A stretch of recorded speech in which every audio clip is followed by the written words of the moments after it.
Hello, fellow duelists. This is Shadow of the Moon, and tonight I'm going to be doing an updated deck profile of my Infernity deck for April of 2023. So, in the new set that came out, or I guess semi-new set now, that came out, we got introduced to a new support card for Infernity called this Creepy Little Punk, and I'm not really a big fan of that name. I actually prefer the OCG name, which is Return of the Reaper, which made a lot more sense, but hey, I know why they did that name. The Creepy Little Punk is supposed to be an anime reference based off of the character in the show and everything, but let's go ahead and dive straight on into this deck profile. But I just wanted to say this deck hasn't went through much changes. It has gotten a lot better in terms of consistency and being able to get out your Infernity cards, so it's not as clunky. But all in all, Infernity cards are very, very hard deck to master for a lot of people because you have to have the right combo, and you actually already have to be thinking a few steps ahead, more so than most decks that you are playing with. Also, I did add a few more synchros to this deck, so this deck actually has quite a bit of synchros in it, which is kind of the way I like it. And if you haven't yet, there's a Yu-Gi tuber called Alice Yu-Gi-Oh!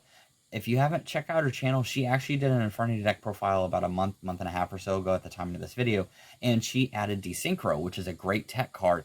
And I actually did try it out, and it was fun, but I'm just going to be using my Transmodify for this deck since most of them are different levels anyways. So finally, without any further ado, let's go ahead and dive straight on into the deck profile. Also, I have noticed, before I get started, that, one second, I've had people, I guess, dislike the Infernity deck. You know, my Infernity decks and everything, I've noticed that a lot of times that I get like downvotes and everything. First off, just to give you a heads up, I don't really look at the downvotes that often anyways. And secondly, this deck is the deck that I prefer to build. If you don't like it by any means, just like if you don't like any of my decks, I'm not hating on you at all, but there's plenty of other Yu-Gi tubers out there that may have a deck that may suit, you know, your needs or suit your, you know, your style of play, because everybody has a different style of play. So I just wanted to get that off my chest. So, you know, that's why this is supposed to be a very family friendly channel. You know, for the most part, it's supposed to be fun, a place where you can relax, and I just want to try to keep it that way. So first, we're going to start off obviously with Infernity Archfiend. This is the main card in the deck. I do wish they would bring him back to 3, just like with Infernity Launcher, but I know the reason why they're not going to, but I think now he wouldn't be that bad, and he wouldn't even be that broken, really. So Infernity Archfiend, basically, if this card is special summoned and you control no cards in your hand, you can add any Infernity card from your deck to your hand, meaning anything. It can be a spell, trap, monster. That's why he's so good, and that's probably why he's only at 1, because he makes it to major consistency in this deck. You can add any Infernity card from your deck to your hand. And then we have two copies of Infernity Patriarch. So if you control no cards in your hand, basically you're going to be special summoning this card from your hand. It is a free level 4, and I have 2 in here because it is actually very easy to get a lot of the monsters out on the field now. And then 3 copies of Infernity Wildcat. Infernity Wildcat came out in Phantom Rage. This is a great tech card because you can discard an Infernity card to special summon this card from your hand, and then you can banish an Infernity card if you control no cards in your hand to make this level either a level 4 or make it a level 2, which is great synergy for this deck, especially for synchro summoning. And then just 1 conjure, because once per turn, obviously, you're going to be special summoning this card, but banishing it when you leave field. If you control no cards in your hand, you can special summon this card from the graveyard, so it counts as another level 3.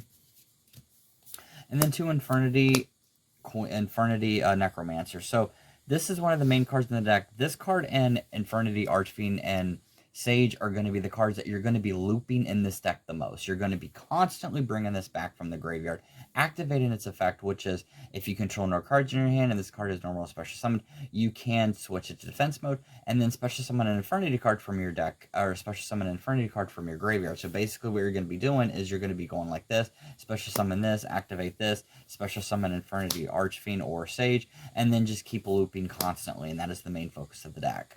It's called No Hand Fiend for a reason, Handless Death, because the way the deck is played is you are meant to not have anything, including any spell and traps you just set.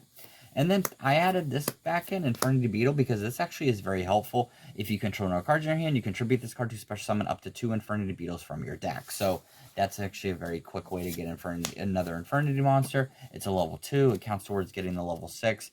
And also counts towards leveling up to level 8 or level 10 to get Baron the Floor or Void Ogre Dragon or whatever have you. And then we have 1 Sage. You only need 1 Sage in this deck because when this card is sent to the graveyard, by any means, you can send an Infernity card from your deck to the graveyard. So basically you're going to be sending this off of Foolish Rhino Warrior, and then you're going to be sending sending Infernity Archfiend off of this, and then Necromancer, so that's going to keep the play going and everything. And then you've got 1 copy of Mirage, because you only need 1 in this deck now. You don't want to see this in your hand, because this card cannot be special summoned from the graveyard. So the object is also, he doesn't have any other mechanic. But what makes him so great is that if he's on the field, you can tribute him to special summon up to 2 Infernity monsters from your graveyard. So basically, he's going to be in the graveyard constantly, and they're going to be special summoning him back from the Banished Zone, using Levere Dragon and then using other means and everything. So this is one of the best cards in this deck, honestly. And then 1 Fiendish Rhino Warrior, and we're going to round it up to, obviously, 3 Tour Guide of the Underworld. If you want to knock this down to 2, you could knock it down to 2. That's okay. That's your choice. I'm using 3 and then Fiendish Rhino Warrior, because when this card is normal summoned, you can special summon a level 3 Fiend type monster from your deck, but negate its effects. And when this card is sent from the field to the graveyard, you can dump a card and Fiend card from your deck to the graveyard. So obviously you're going to be putting Infernity Sage into the graveyard. And then 1 Stygian Street Patrol to round out the monsters. If this card is in your graveyard, you can banish it to special summon a monster from your hand. So it's a good way to kind of empty your hand out even more. So that's going to be it for the monsters. Let's move on to the spells and traps. So obviously the Creepy Little Punk.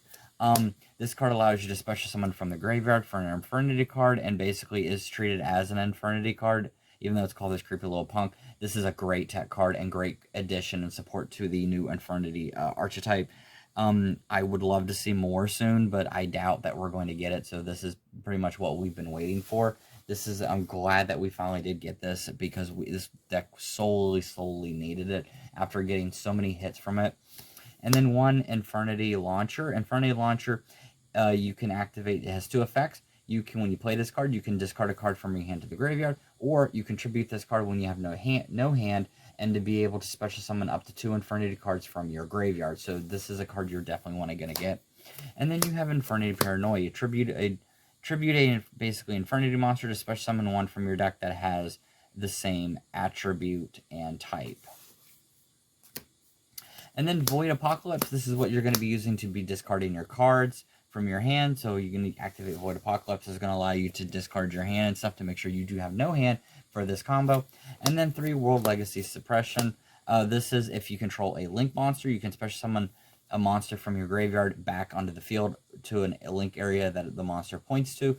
And this is a great way to start your combo up with Necromancer. And then I have 3 Transmodified. This is actually my own kind of tech card that I like to add in this deck. So you contribute a monster to special summon another monster from your deck that has a level higher than the monster that you tributed. So that's why I have it in here, because you have a lot of level 3s, level 4s. It's a great way to go from a Necromancer to an Infernity Archfiend and then allow that to activate its effect. And then you can get a Necromancer back and, from the graveyard using the succession or whatever have you, and just allow the combo to keep going. And then you have one for one. You have a Monster Reborn, and then you have a Foolish Burial to round out the spells. Alright, and then for the traps, we are just running the 3 traps Infernity Barrier. So if you control attack position monster, when your opponent activates a spell, trap, or effect, you can negate the activation, and then if you do, destroy the card. So obviously, this is a great tech card in the deck. If you want to add Infernity Break, you can. If you wanted to add the other Infernity trap, you could too. That's another way, but I just wanted to include 3 of those because they're all good no matter what.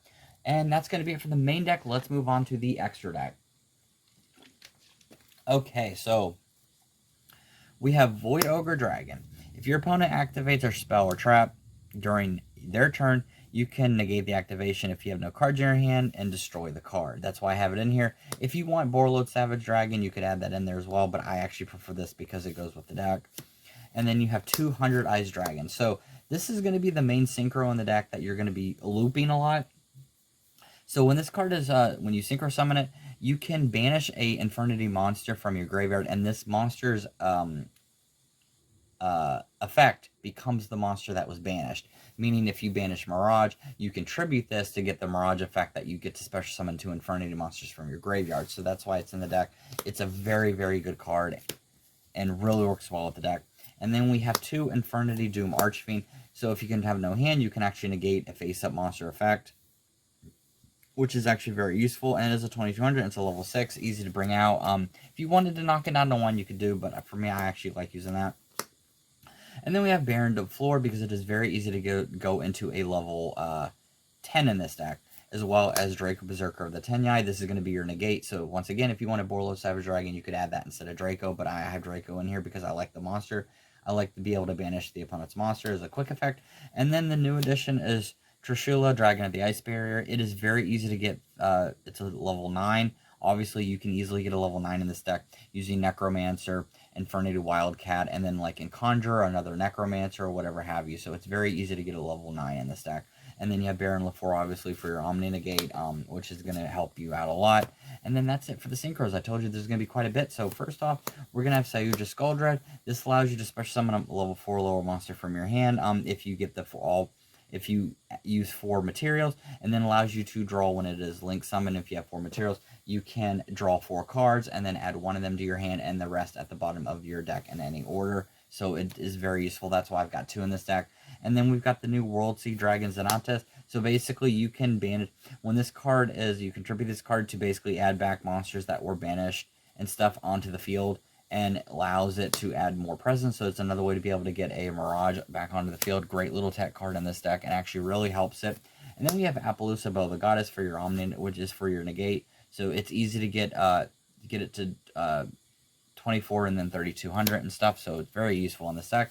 And then we have Cherubini, Ebon Angel of the Burning Abyss. This is what you're going to dump Necromancer in your graveyard using this effect mainly. And this is pretty much going to be in your starting play. And then obviously for the Exceed, we've got number 60, and then we've got Levere the Sea Dragon. So number 60 is going to allow you to draw a card. Obviously, it's going to really allow to help you. And then Sea Dragon, Levere, is going to allow you to special summon a banished monster that is, by detaching 2 materials, it allows you to special summon a monster from your banished zone, meaning you're going to be you're special summoning your Mirage. So that's going to be it for this deck profile. I hope you enjoyed it. This deck is just, words cannot describe how fun this deck is. I know that it's not as good as, like, you know, some decks are and everything, and I know it still has a long way to go. Obviously, you're not going to be seeing people run this at tournaments and getting first place and stuff unless they're really, really good, and they're combining it with, like, Phantom Knights or Danger and stuff. But for me, I don't like doing that because it kind of slows, it feels like it slows the deck down because you're clogging it up with too many non-Infernity cards, which this whole deck mainly is focused on Infernity. So it's just great to actually see it get some love finally with the new addition, the new support, and being able to actually see it go somewhere. So thank you so much for watching this video. I appreciate it. Always, I always appreciate you guys always watching my content and everything. So with that, thank you so much for watching, and I'll see you guys next time. Later.